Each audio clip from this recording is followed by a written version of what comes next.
রাতে ফ্রিজে থাকা বাসি ভাত যদি কেউ খেতে না চায় তাহলে এইভাবে তৈরি করে দিন, অনায়াসে সবাই চেটে পুটে খাবে।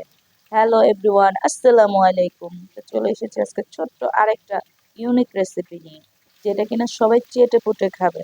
তো একদম সহজ ভাবেই তৈরিটা করা হচ্ছে। তো এখানে আমি তেলের সাথে পেঁয়াজটা ভাজতে দিলাম, একটু বেরেস্তা টাইপের করব। তো এখানে আমি শুকনো মরিচটা অ্যাড করিনি। এখানে শুকনো মরিচটা আপনারা অ্যাড করবেন, তাহলে ঘ্রাণ এবং মানে স্বাদ আরো দ্বিগুণ বেড়ে যাবে। তো আমি শুকনো মরিচটা অ্যাড করিনি, কারণ আমার একটু প্রবলেম আছে। ওটা মানে খেলে আমার সমস্যা হয়, তাই আর কি আমি দিলাম না। তো এই জন্য আপনারা দিবেন, আপনারা দিয়ে দেখবেন যে ওটার ঘ্রাণটা আরো বেশি সুন্দর হয়। পুরো একটা মরিচের ভাজার ঘ্রাণটাই অন্যরকম করবে। তো এখানে আমি 3টা ডিম দিয়ে দিলাম, পেঁয়াজটা যখন ভাজা ভাজা হয়ে গেল, আর এখানে ফ্রিজের বেঁচে যাওয়া রাতের ভাতগুলো দিয়ে দিলাম। এইটা দিয়ে এখন এটা ভালো করে নাড়াচাড়া করতে থাকবো। এটা এক আর জাস্ট সামান্য লবণ দিব, আর কিচ্ছু না, একটুকু আর কিচ্ছু দেওয়া লাগবে না। জাস্ট এইভাবে করে ভাজতে থাকবেন, অনায়াসেই ভাজতে থাকবেন, সবাই চেটেপুটে খাবে। এত মজাদার একটা রেসিপি হয়, একদম বাচ্চারা থেকে বড়দের সবার শর্টকাট একটা নাস্তাই বলতে পারেন, যে সবাই খেতে পারবে।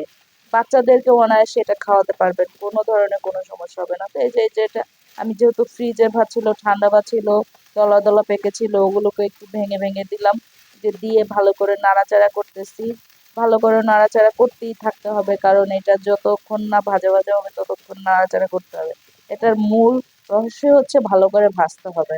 তো এই যে আমি ভাজতেছি, আর কিছুক্ষণ পর পর আবার নেড়ে দিচ্ছি, এরকম আর কি, যেন নিচে দিয়ে ভালো করে তেলটা উঠে আসে, এরকম আর কি ভাজতেছি। আর ভাতটা যেন ভালো করে একদম ভাজা ভাজা হয়ে যায়। তো ডিমের সাথে চালটাকে ভাতটাকে আমি ভালো করে ভাজতেছি। আপনারা এটা ট্রাই করে দেখবেন। সকালবেলার নাস্তা হোক, বিকেলবেলার নাস্তা হোক, ফ্রিজে বেঁচে যাওয়া ভাত দিয়ে হোক, যেভাবে মন চায় ওভাবে আপনারা খেতে পারবেন। একদম অন্যরকম একটা ভালো লাগা কাজ করবে খাওয়ার সময়। আপনারা নিজের বলে বলছি না, নিজেরা ট্রাই করে দেখবেন। আমি হলুদের গুঁড়ো অ্যাড করিনি, ওটাতে আমার গন্ধ হয়। আপনারা কোনো কিছু দিবেন না, জাস্ট লবণ দিবেন, এমনিতে অনেক সুন্দর ভালো লাগবে। এই যে আমার ভাজা ভাজাটা মোটামুটি হয়ে যাচ্ছে, যে অলরেডি আমারও হয়ে গেছে, একটু কালারটা চেঞ্জ হয়ে আসছে। এই যে এখন ফাইনাল লুক, মাশাআল্লাহ। তো যাই হোক, সবাই ভালো থাকবেন, দোয়া করবেন আমাদের জন্য, সুস্থ থাকবেন। আসসালামু আলাইকুম।